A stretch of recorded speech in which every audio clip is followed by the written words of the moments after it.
হযরত রাবিয়া বসরি আল্লাহর এত প্রিয় বান্দা, উনি যদি বাতাসকে আদেশ করতেন, বাতাস তুই শূন্যের উপর আমাকে বাসিয়ে রাখ, আমি তোর উপরে দাঁড়িয়ে নামাজ পড়বো, বাতাস শূন্যের উপর বাসাইয়া হযরত রাবিয়া বসরি রাহমাতুল্লাহ আলাইহা ওনাকে শূন্যের উপর রেখে দিত, শূন্যের উপর উনি নামাজ পড়তে পারতেন। সুবহানাল্লাহ।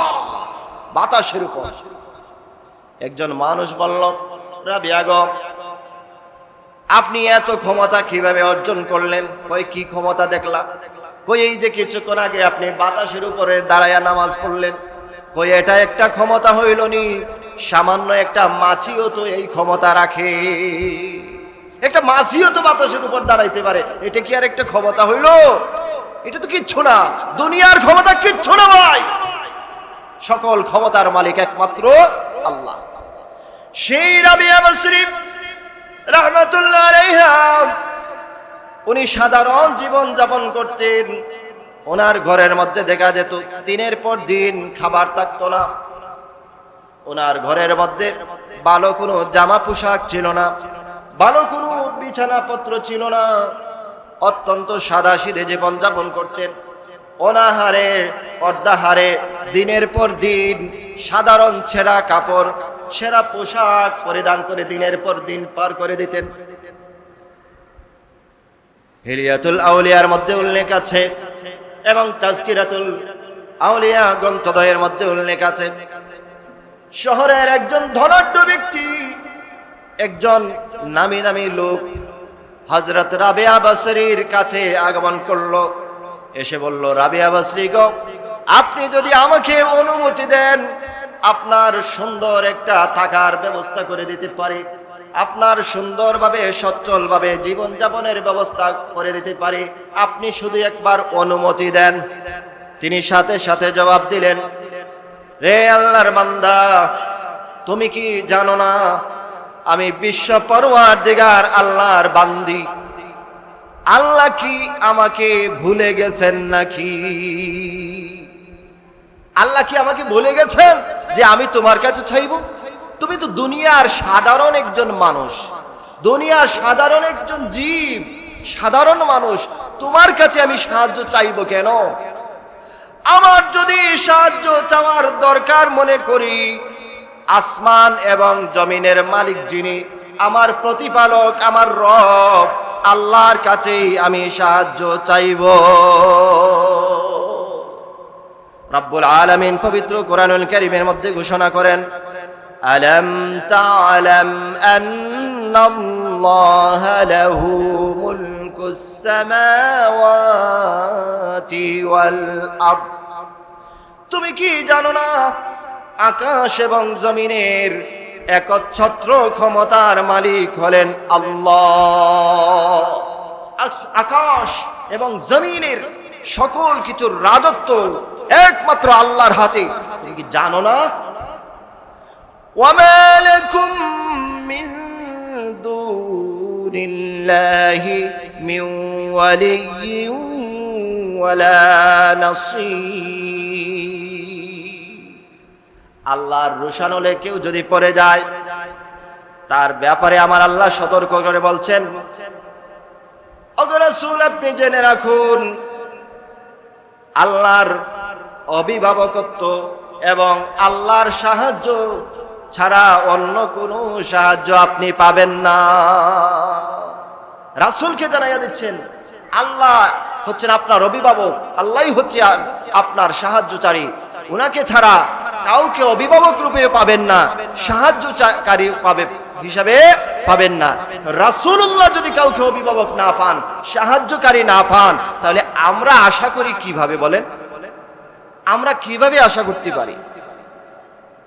এজন্য আল্লাহর রাসূল সাল্লাল্লাহু আলাইহি ওয়াসাল্লাম বলেন, বুখারী শরীফের হাদিস, হযরত আদি ইবনে হাতিম রাদিয়াল্লাহু তাআলা আনহু, রাসূলুল্লাহর সাহাবী, উনি হাদিস কানা বর্ণনা করেছেন, আল্লাহর রাসূল সাল্লাল্লাহু আলাইহি ওয়াসাল্লাম বলেন, রে দুনিয়ার মানুষেরা শোনো, অতি শীঘ্রই তোমাদের রব, তোমাদের প্রতিপালক আল্লাহ তোমাদের সকলের সাথে কথা বলবে। সেই দিন আর দূরে নয় যেদিন আল্লাহ আমাদের সাথে কথা বলবে। আল্লাহর রাসূল বলেন, অতি শীঘ্রই তোমাদের সকলের সাথে তোমাদের প্রতিপালক তোমাদের রব আল্লাহ কথা বলবেন। যখন আল্লাহ কথা বলবেন তখন তোমরা ডানের দিকে তাকাবে, তাকায়া তোমাদের আমলনামাকে দেখবে। বামের দিকে তাকাবে, তখন তোমরা তোমাদের আমলনামা দেখবে। ডান কাতের দিকে তাকাবে, আমলনামা শূন্য, নেকি করো নাই, নামাজ 5 ওয়াক্ত যথাযথভাবে আদায় করো নাই। বাম দিকে তাকাবে, তোমাদের গুনার খাতা পূর্ণ, গুনাহ আর গুনাহ, আল্লাহর নাফরমানিতে তোমাদের ভরে গেছে। তোমরা যখন সম্মুখ দিকে তাকাবে তখন তোমরা জাহান্নাম ছাড়া আর কিছুই দেখতে পাবে না। আল্লাহ উপর থেকে কথা বলবেন, আর তোমাদের ডানে বামে তোমাদের আমলনামা থাকবে। সম্মুখে থাকবে জাহান্নাম, এই জাহান্নাম থেকে পালিয়ে যাওয়ার কোনো রাস্তা খুঁজে পাবে না। আল্লাহর রাসূল সাল্লাল্লাহু আলাইহি ওয়াসাল্লাম আরো বলেন, আমার সাহাবীরা রে, তোমরা সেই জাহান্নাম থেকে রক্ষা পাওয়ার জন্য একটা খেজুর সদকা করে হলে চেষ্টা করো। একটা খেজুর সদকা করে তোমরা আল্লাহর রোশানল থেকে রক্ষা পাওয়ার জন্য চেষ্টা করতে থাকো।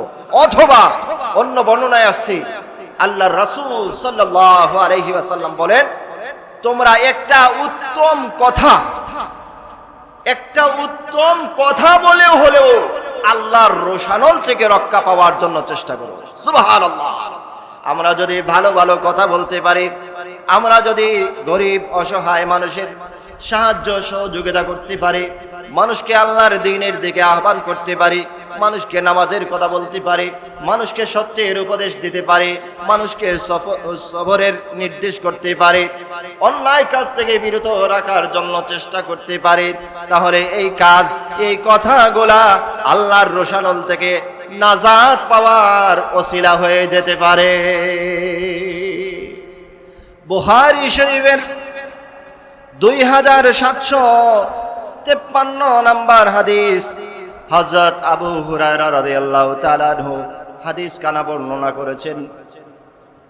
হযরত আবু হুরায়রা রাদিয়াল্লাহু তাআলা আনহু বলেন, যখন আল্লাহ সুবহানাহু ওয়া তাআলা পবিত্র কোরআনুল কারীমের সূরাতুশ শুআরার 214 নম্বর আয়াত নাযিল করেন, وأنذر عشيرتك الأقربين, ওগো রাসূল, আপনি আপনার নিকট আত্মীয়দেরকে সতর্ক করুন। আপনার কাছের মানুষ যারা আছে, আপনার পরিবারের মানুষ যারা আছে, আপনার গোষ্ঠীর মানুষ যারা আছে, আপনার এলাকা, আপনার সম্প্রদায়ের মানুষ যারা আছে, তাদেরকে আপনি আগে সতর্ক করুন, এদেরকে আগে ঠিক করেন। وأنذر عشيرتك الأقربين, ওগো রাসূল, আপনার নিকট আত্মীয়দেরকে আপনি সতর্ক করুন।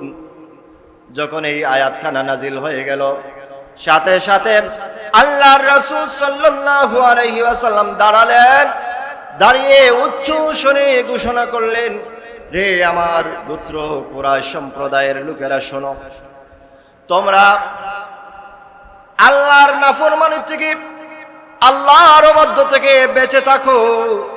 যদি তোমরা আল্লাহর অবাধ্য হয়ে যাও তাহলে জেনে রাখো, তোমাদের গোষ্ঠীর লোক যদিও হয়ে থাকে, আমি মুহাম্মদ সাল্লাল্লাহু আলাইহি ওয়াসাল্লাম আল্লাহর রোশানল থেকে তোমাদেরকে রক্ষা করতে পারবো না। যে ব্যক্তি আল্লাহর অবাধ্য হয়ে যাবে, আল্লাহর রোশানলের মধ্যে পড়ে যাবে, আল্লাহর ক্রোধ, আল্লাহর রাগ, আল্লাহর গুসার মধ্যে একবার পড়ে যাবে, তার আর রক্ষা নেই।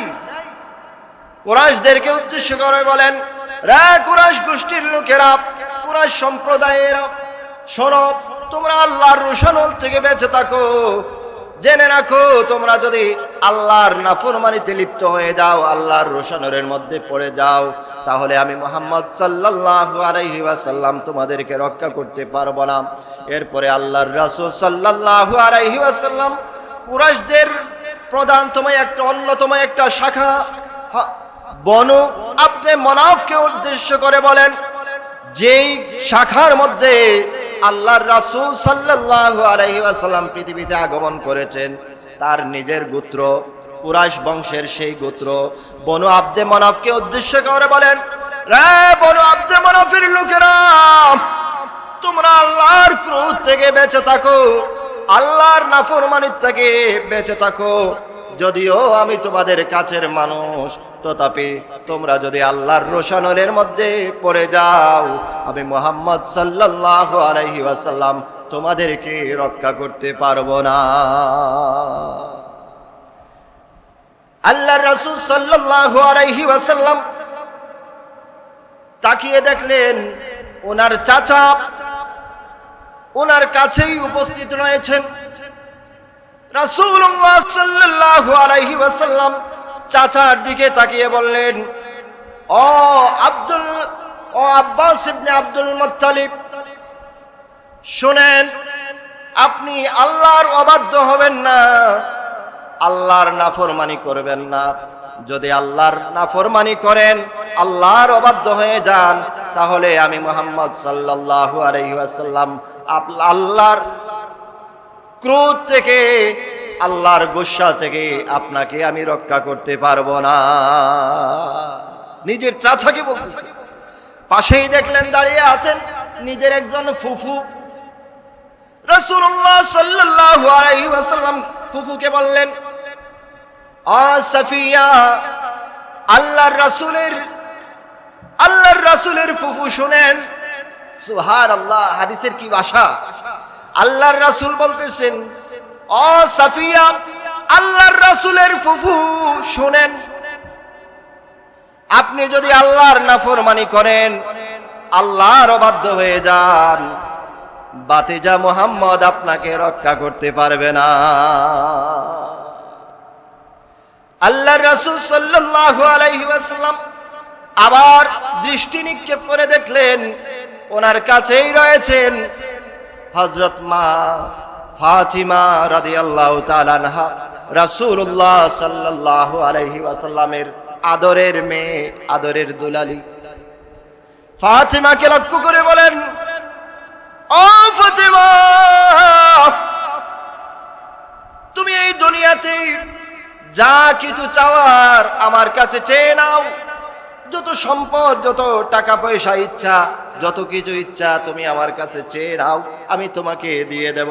কিন্তু তোমাকে আমি সতর্ক করছি, তুমি কখনো আল্লাহর অবাধ্য হবে না, আল্লাহর নাফরমানি করবে না। যদি তুমি আল্লাহর নাফরমানি করো, আল্লাহর রোশানরের মধ্যে পড়ে যাও, তাহলে তোমার বাবা মুহাম্মদ সাল্লাল্লাহু আলাইহি ওয়াসাল্লাম তোমাকে আল্লাহর রাগ থেকে, গুসা থেকে রক্ষা করতে পারবে না। রাসূলুল্লাহ সাল্লাল্লাহু আলাইহি ওয়াসাল্লাম তার নিজের মেয়েকে বলছেন, আল্লাহর গুসার মধ্যে তুমি পতিত হয়ে গেলে তোমাকে আমি তোমার বাবা হয়েও রক্ষা করতে পারবো না। এখন আমরা সাধারণ মানুষ কিভাবে আল্লাহর হুকুম লঙ্ঘন করে ওয়াক্তের পর ওয়াক্ত নামাজ ছেড়ে দেই, দিনের পর দিন আল্লাহর নাফরমানির মধ্যে লিপ্ত রয়েছি। কোন সাহসে, কি আমাদের বুকের পাঠা! আমার আল্লাহ ঘোষণা করেন, ওগো রাসূল সাল্লাল্লাহু আলাইহি ওয়াসাল্লাম, আপনি লোকদেরকে বলে দিন, তোমাদেরকে আল্লাহর রোশানল থেকে কেউ রক্ষা করতে পারবে না। রব্বুল আলামিন জানিয়ে দিচ্ছেন, ওগো রাসূল আপনি এটাও জানিয়ে দিন, রে দুনিয়াবাসীরা শুনো, আল্লাহর আশ্রয় ছাড়া সেই দিন তোমরা অন্য কোনো আশ্রয় খুঁজে পাবে না।